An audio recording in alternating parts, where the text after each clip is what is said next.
Olá a todos! Vamos então agora dar início a mais um Conitec em Evidência. Hoje nós vamos ter a palestra sobre estudos de vida real, aplicação e visão crítica. Quem falaria sobre esse tema é o Augusto Guerra, só que ele não pôde estar presente hoje com a gente por uma questão pessoal. Mas quem vai apresentar por ele será a Mariana Michel Barbosa, que é pesquisadora e colaboradora do Centro Colaborador do SUS para Avaliação de Tecnologias e Excelência em Saúde, o CECATS, da Universidade Federal de Minas Gerais.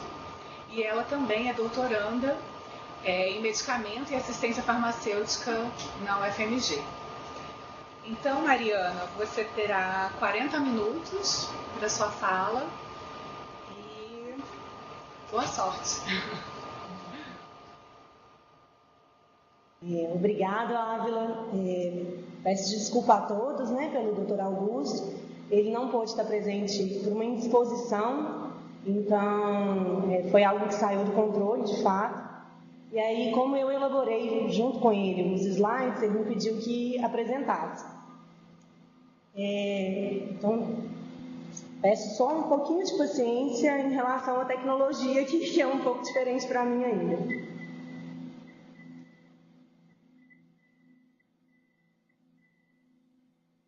Pronto, está todo mundo conseguindo visualizar, né? Então, bem, nós vamos falar de estudo de vida real, a aplicação e a visão crítica. Aqui alguns parceiros do Centro Colaborador do SUS, do CECATS.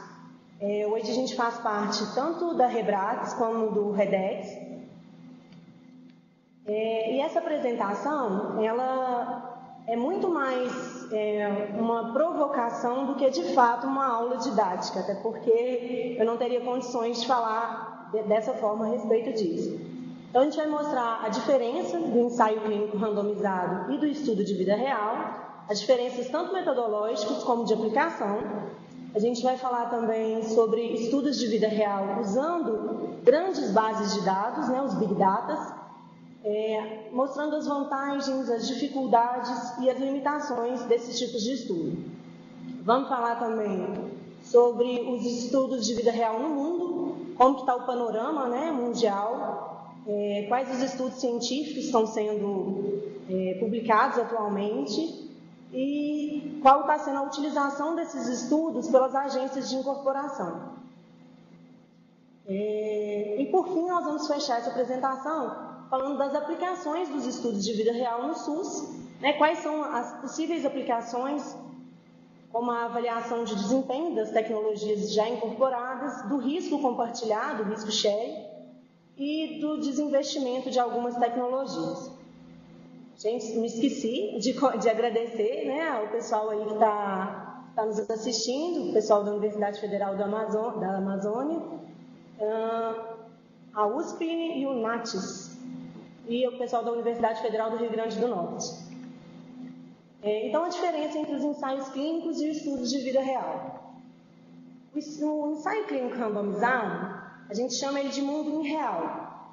Por quê? Porque ele tem todas as condições artificiais favoráveis, elas são todas muito rígidas para você ter um ideal. Então, você tem critérios de inclusão e de exclusão muito rígidos, você tem uma tecnologia, uma intervenção a ser avaliada muito específica, com um modo de utilização, dosagem, tudo isso é muito controlado. Claro que isso é muito bom para você aumentar a validade interna desse estudo, mas a gente vai ter outros problemas que para frente a gente vai relatar.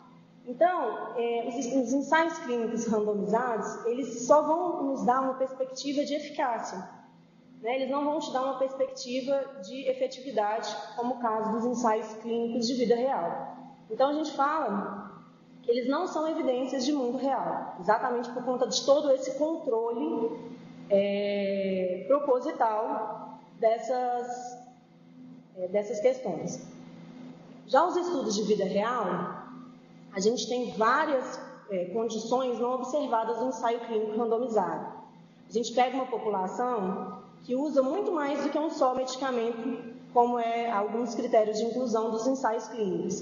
Então, você tem um paciente fazendo uso de polifarmácia, um paciente com diversas comorbidades, que no caso do ensaio clínico ele seria excluído pelos critérios de exclusão. A gente tem diversidade, tanto genética, e aí, né, diversidades em relação à metabolização de fármacos, as diversidades étnicas que vão levar a diferentes metabolizações, absorções de medicamento. Tem a questão própria do indivíduo de não cumprir os horários, de fazer o uso do medicamento em conjunto com o alimento, em conjunto com outros medicamentos, a falta de adesão. Então, quando a gente pega um estudo de vida real, a gente vai estar, de fato, olhando qual que é o efeito que sobrevive à realidade. E aí a gente chama isso de efetividade. Então, a gente deixa de ter só a eficácia e passa a ter a efetividade. Aí aqui só um resuminho, né? Um ensaio clínico randomizado. Ele teria, então, uma amostra reduzida, com critérios rígidos de inclusão e exclusão, uma curta duração, já que esses ensaios clínicos, eles muitas vezes têm um alto custo por paciente, diferente do ensaio dos estudos de vida real, que contém amostras extensas e diversificadas, pouquíssimas ou nenhuma exclusão, efetividade ao longo prazo e um baixo custo por paciente. Às vezes o custo total do estudo ele pode até ser alto, mas o custo por paciente ele é baixo. E aí, então, assim, a gente pode pensar, seria o fim do ensaio clínico randomizado? Não, não é isso. Não é essa a proposta. A gente acredita, sim, que o ensaio clínico randomizado, ele é considerado hoje o padrão ouro para o registro de novos medicamentos. Já que ele vai te dar uma validade interna alta e vai te dar, de fato, se o medicamento funciona e é seguro. Porém, a gente acredita que hoje os estudos de vida real, principalmente os de Big Data, eles devam ser utilizados como padrão ouro para avaliação de desempenho. Então, os estudos de vida real, a gente tem origem nos ensaios clínicos pragmáticos, que são ensaios clínicos, porém, com critérios de inclusão e exclusão menos rígidos. Então, eles se aproximam melhor da população real. Eles têm uma validade externa um pouco maior. Os estudos de coorte prospectivo e o que a gente hoje acredita ser um padrão ouro, que é os Big Data, que são as construções de volumosas bases de dados a partir da coleta de informações do SUS. Hoje aqui no CECAT a gente já faz alguns desses estudos, a gente faz o pareamento de algumas bases do CIA, da APAC, e aí faz o cruzamento dessas bases e faz um acompanhamento ao longo prazo desses pacientes. Então, a gente acredita que é hora de repensar um pouco o uso das evidências científicas.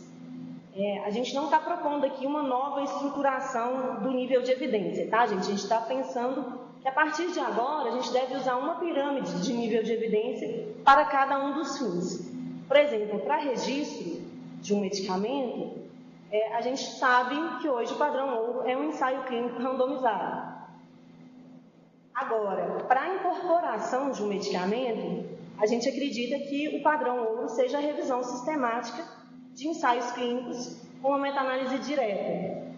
E aí a gente colocou logo abaixo a revisão sistemática de ensaio clínico com meta-análise indireta.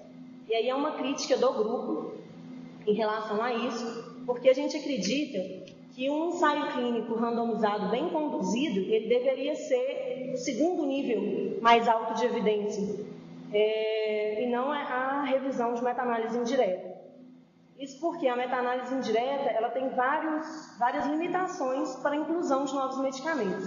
A gente está fazendo comparações de estudos diferentes, com critérios de inclusão diferentes, com populações diferentes, e por mais bem elaborada que essa meta-análise indireta seja, essas limitações sempre irão existir.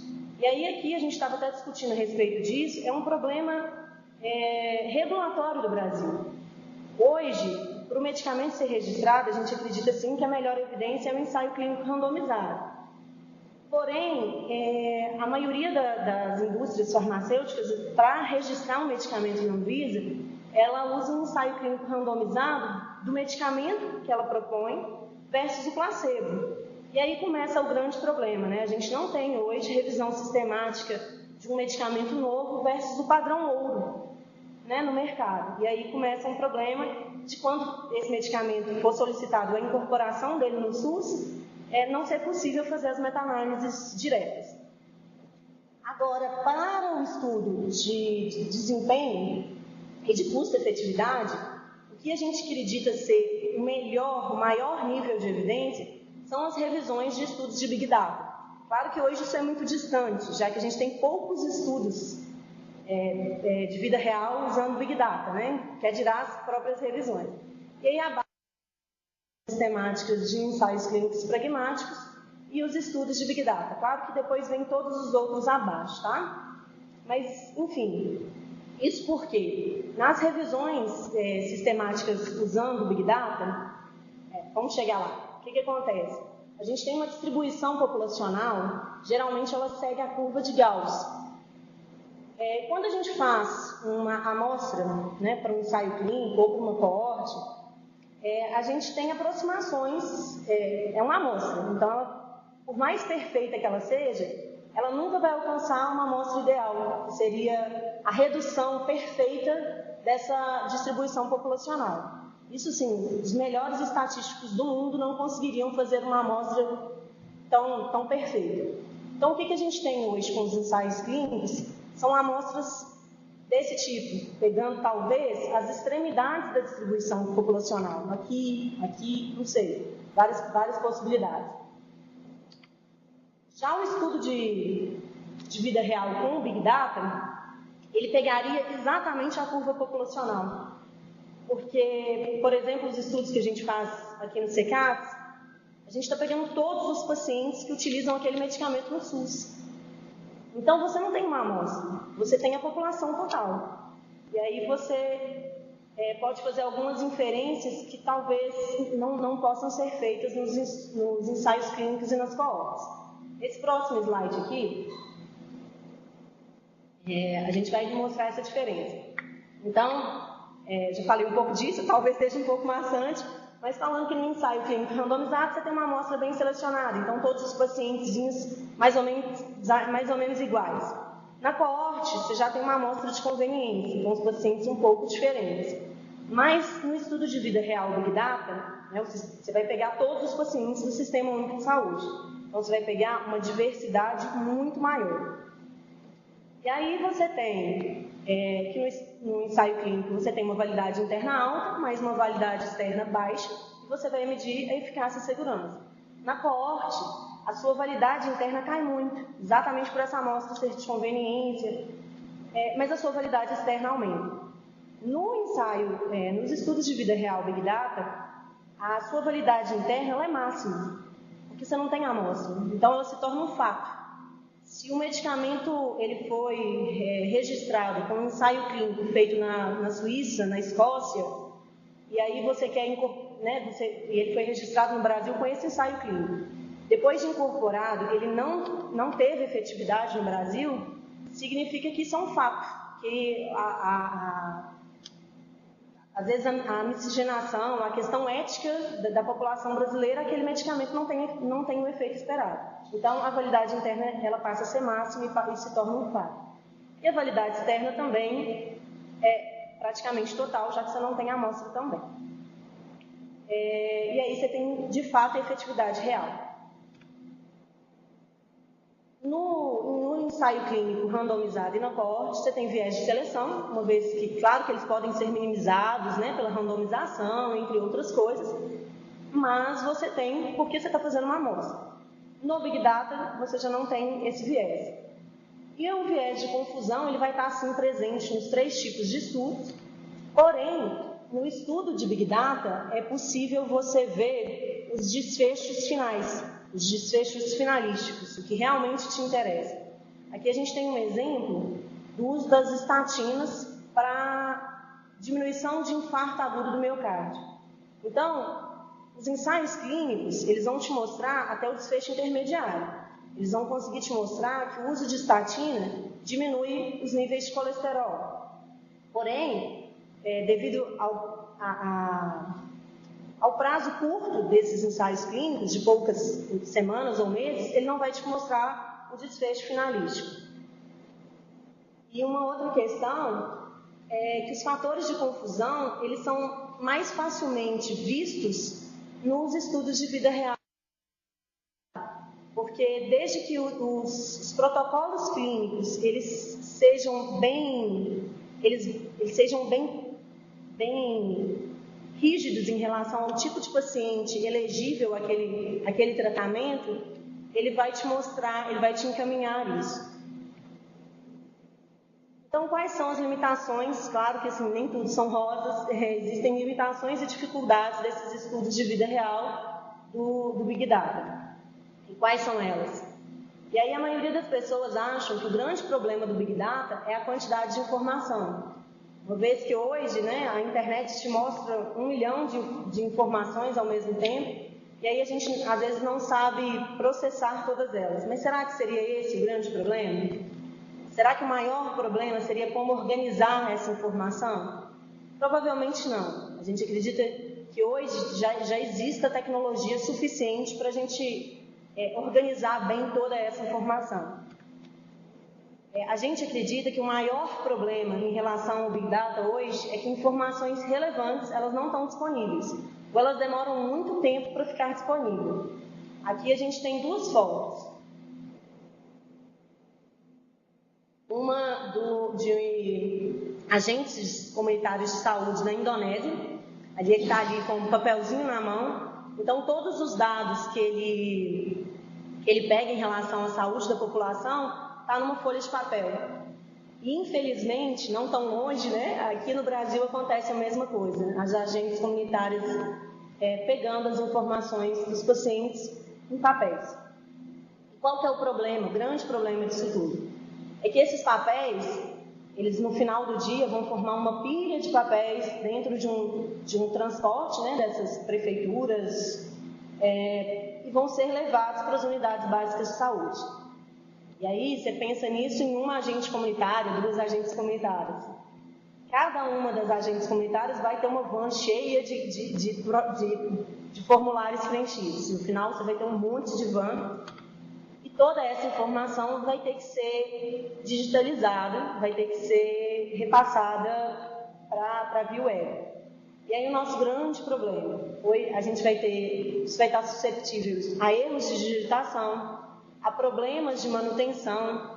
Eu trabalhei um tempo com gestão de município e é muito complicado, porque quando você tem um problema no computador, até que você consiga solucionar esse problema, se encadeia um acúmulo de trabalho muito grande. Além de problemas muito simples, mas que no Brasil ainda são uma realidade. Muitos locais ainda sem conexão à internet. Então, às vezes, você digitaliza o dado, mas você não consegue mandá-lo para outros locais e assim fazer sintetizar todo esse dado. Então, a gente tem vários problemas, até a informação ali no papel virar, de fato, uma evidência em saúde no Brasil, né? Então, a gente acredita que o maior problema do Big Data, são vários, né? Mas um deles é a geração de dados muito onerosa, porque aqui a gente tem desde o pagamento dessas agentes comunitárias de saúde, ao gasto com gasolina, manutenção dessas vans que vão levar esses papéis até as unidades básicas de saúde, os problemas relacionados à própria transformação do dado do papel à via web, isso tudo custa muito caro. Além de custar muito caro, a gente tem poucos dados, nenhum dado ou dados muito antigos.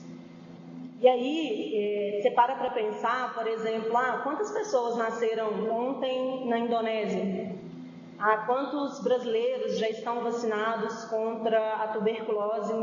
Desculpa, tuberculose não. Mas estão vacinados contra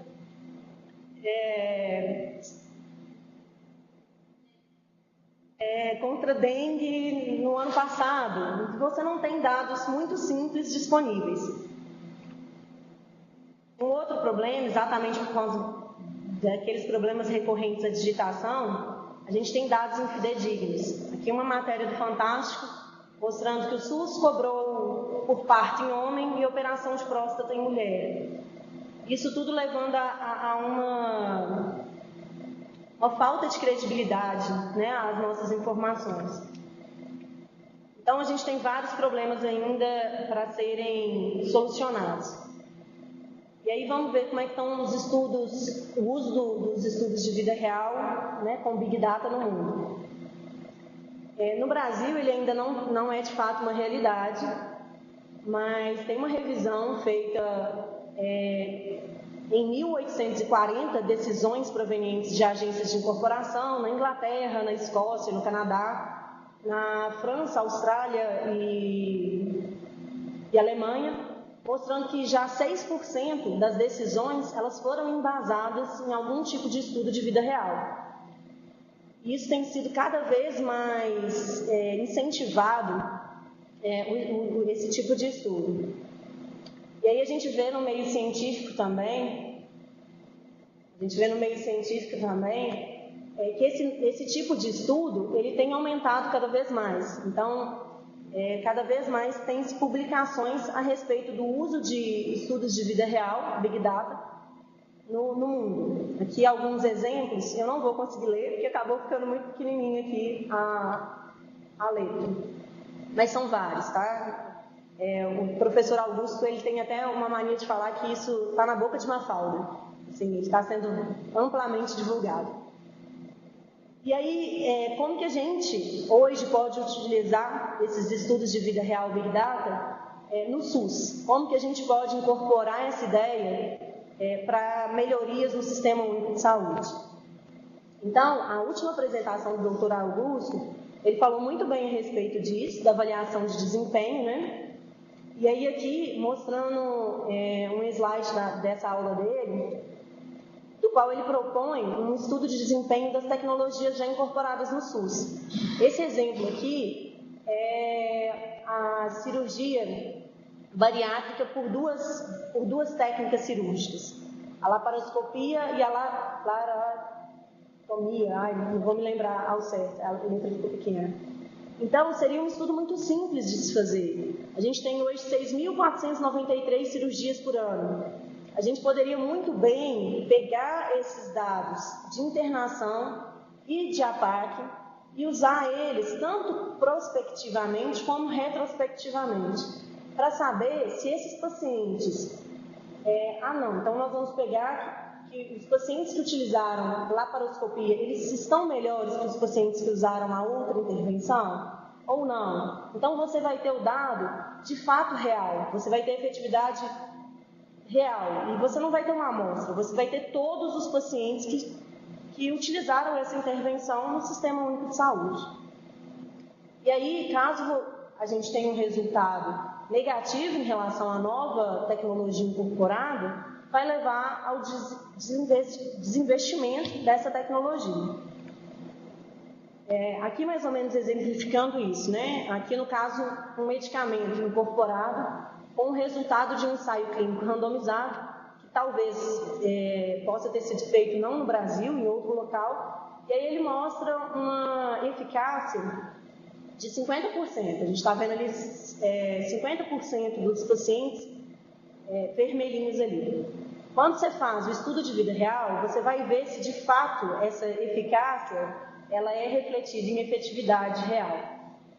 Caso um estudo de vida real mostre um desempenho menor, por exemplo, de 30% de efetividade, isso vai levar à desincorporação desse medicamento, caso o padrão ouro tenha uma efetividade maior. Caso ele tenha uma efetividade de 70%, a incorporação é mantida. E aí a gente pode falar, sim, do risco sharing, exatamente nessa mesma lógica.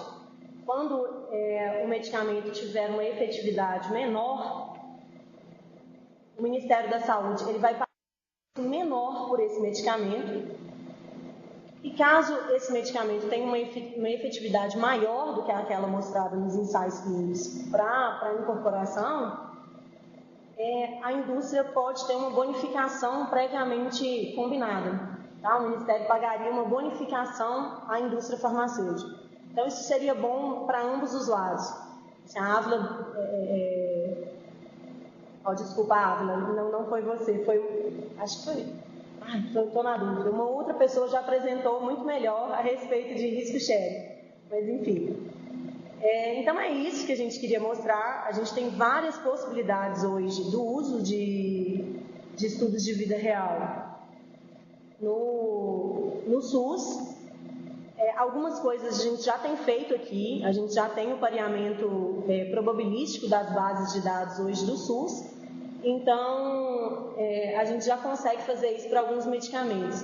E é muito interessante ver, porque a gente pensa assim, a adesão talvez não é um grande problema, como mostrado, como eu falei um pouco. Mas tem um estudo aqui do professor Dr. Francisco, falando a respeito da persistência do uso. Do adalimumab, por exemplo, que é um medicamento já incorporado aí para as doenças reumáticas. E que hoje a gente paga muito caro por ele. Então, a gente paga caro por um medicamento para ele ser incorporado e, no final das contas, o mesmo não está sendo utilizado. A taxa de persistência do uso foi muito baixa em relação ao esperado. Então, isso tudo interfere grandemente na efetividade final do medicamento. Então, é isso. Queria agradecer novamente a oportunidade. Esse aqui é o nosso site. Hoje, mais do que nunca, eu vou convidá-los a entrar nele, porque a gente está lançando hoje o Media Doctor, que é uma pesquisa a respeito da avaliação das notícias em saúde. Porque hoje é noticiado muita coisa, né? Mas o que de fato é uma notícia embasada em evidência? Então, assim, cliquem lá, deem uma olhada. É uma pesquisa bem bacana, em parceria aí com a Ávila, do Ministério. Tá bom? É isso. Perguntas, estou à disposição. Muito obrigada, Mariana. Vocês estão me ouvindo? Sim. Muito obrigada. Realmente o tema é muito interessante. Nós poderíamos ficar aqui muito tempo falando sobre isso, né? Foi muito interessante que você trouxe a experiência viva, né? Do uso dos estudos de vida real. Vocês aí estão trabalhando com isso, né? Não é só uma teoria, isso é muito interessante, isso é muito importante, né? Para que as pessoas saibam. Isso já está sendo feito, né? Já está sendo testado, aplicado, reaplicado. Imagino que dê muito trabalho nesse início, né? A gente observa também que tem muitas limitações, né? Os estudos de vida real, mas assim como todos os estudos, né? Acho que isso é uma coisa que a gente tem que ter em mente, né? Todos os estudos têm suas limitações. Agora a gente precisa saber lidar com essas limitações, apresentá-las, né? E de alguma forma ter clareza delas, né? E dar transparência a isso.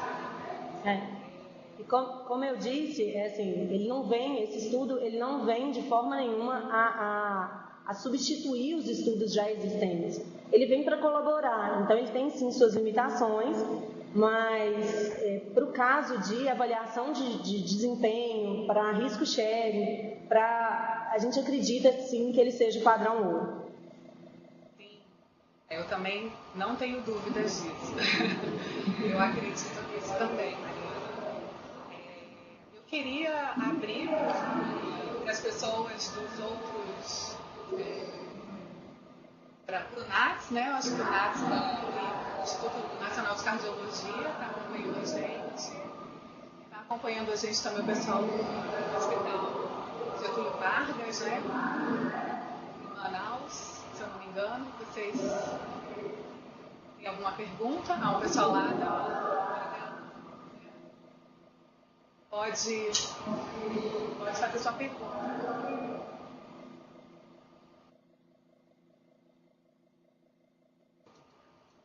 Você não, tem pergunta?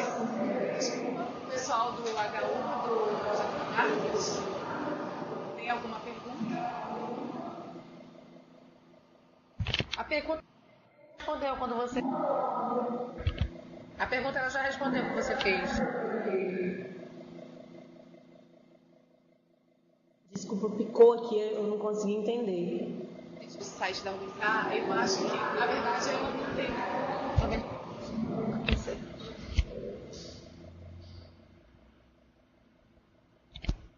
Oi, tá ouvindo? Agora tô. Não, a aplicação.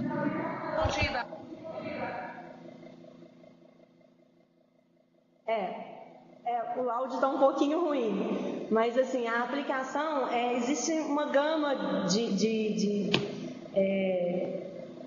possibilidades, mas a gente acredita que a maior possibilidade seja essa.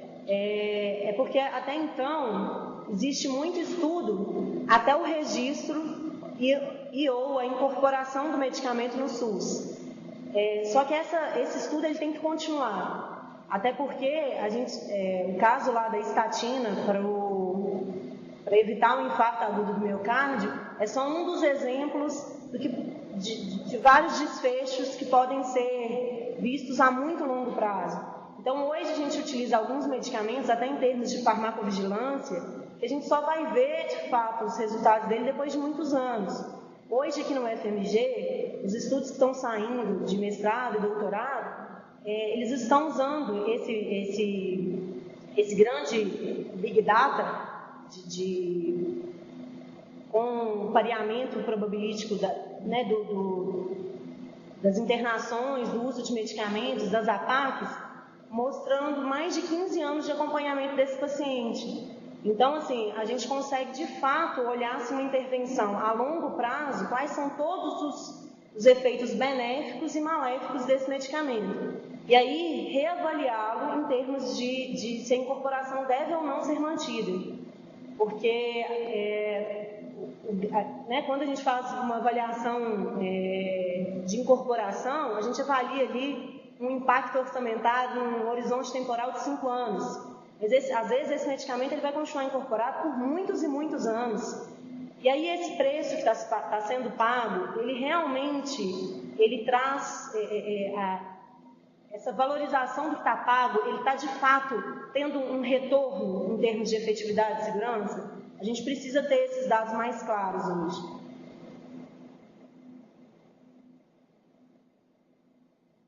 Ótimo. Mariana, temos mais 2 perguntas aqui que chegaram pelo Conitec em Evidência, que é o nosso e-mail. Uma delas é: quais são as ferramentas usadas para avaliação de Big Data? E a outra pergunta é: alguma disponibilizada pela Conitec ou pela Rebrax? Posso já dizer pela Conitec, mas enfim, pode responder aí, Mariana. Em termos de ferramenta para o uso do Big Data, de fato você vai precisar de organizar todos esses dados, né? Então, o acesso aos dados aos dados de internação, aos dados da APAC, aos dados de utilização do medicamento, e aí a questão do variamento probabilístico desses pacientes. Então, através do pareamento, você vai conseguir ver quais os pacientes estão em uma base, que estão na outra, e que são os mesmos pacientes. E aí você vai conseguir acompanhá-los ao longo do tempo. E é isso que a gente faz aqui hoje. A ferramenta, eu acredito que seja essa. Assim, você precisa, claro, de um servidor e de pessoal capacitado em TI para fazer esse pareamento probabilístico. Bem, aqui pela Conitec a gente não disponibiliza nenhuma ferramenta, mas a gente usa esse tipo de informação. A gente tem cada vez mais trabalhado no sentido de usar esse tipo de informação. Lógico, fazendo uso adequado da informação para aquilo que ela pode ser aplicada. Eu acho que tem mais alguma pergunta. Está chegando? Tem alguma pergunta? Ávila, só complementando aqui, de fato a gente tem um problema em relação ao atraso das informações estarem disponíveis, né? As informações do SUS ficarem disponíveis, por todos esses problemas que foram apresentados. Mas, por exemplo, a nossa base hoje ela vai até 2015, a gente não tem os dados ainda de 2016, muito menos os dados de ontem, igual o exemplo que eu dei. Mas já é uma visão muito mais ampla, né, de 15 anos, aí, de 2000 a 2015, do que os dados de um ensaio clínico, que geralmente são 6 meses no máximo. Chegando aqui.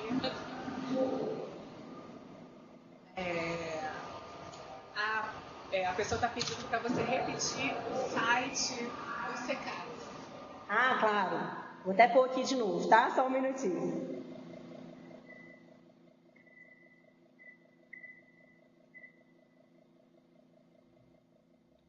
O site é www.secates.org.br, tá? Secates com 2 Cs, de Centro Colaborador. E aí lá tem as últimas notícias que estão acontecendo aqui no nosso grupo. Fico feliz pelo interesse e acho que tem muita coisa legal lá a respeito dos trabalhos que estão saindo ultimamente em relação ao Big Data. Então, talvez seja uma fonte de informações suplementares a respeito dessa apresentação. Mariana, olha, excelente a apresentação. Nós ficamos sempre super felizes em tê-la aí com a gente, no Conitec em Evidência. Eu estou aqui com uma parceira que você está aqui do lado, a doutora Eliette Simabuco, que trabalha com a gente. Eliette trabalha, advogada, trabalha no campo de judicialização e saúde. Os temas que vão ser abordados será a judicialização em saúde. Dia 25 de setembro, a princípio, Eliette vai estar apresentando aqui sobre judicialização em saúde. Um tema polêmico e também interessante. Eu já convido vocês também a participar do nosso próximo encontro, que vai ser no dia 28 de agosto, sobre comparações indiretas, aplicações e visão crítica. Vai ser a Marisa Santos, doutora Marisa Santos, do Instituto Nacional de Cardiologia, que vai apresentar. Então, já no mesmo horário, às 16 horas, estaremos aqui no dia 28 de agosto. Não posso esquecer que essa apresentação que vocês assistiram será disponibilizada em breve no YouTube, no nosso site, né, consequentemente no site da Conitec. Quem quiser ver, assistir novamente ou repassar para algum colega, enfim, compartilhar essa informação. Então, em breve estará no site. Então, eu acho que terminamos a nossa missão hoje. Muito obrigada ao pessoal do Secates. Você quer falar alguma coisa, Mariana? A gente está sempre ao seu lado. Então, ia só falar que qualquer dúvida também, que não tenha dado tempo, a apresentação acabou ficando um pouquinho curta, caso o pessoal tenha interesse, a página do Secates, ele tem um Fale Conosco. Então, qualquer dúvida também pode ser encaminhada, que a gente faz questão de respondê-los. Tá bom? Perfeito. Muito obrigada, gente. Tchau, tchau. Eu que agradeço, Samara.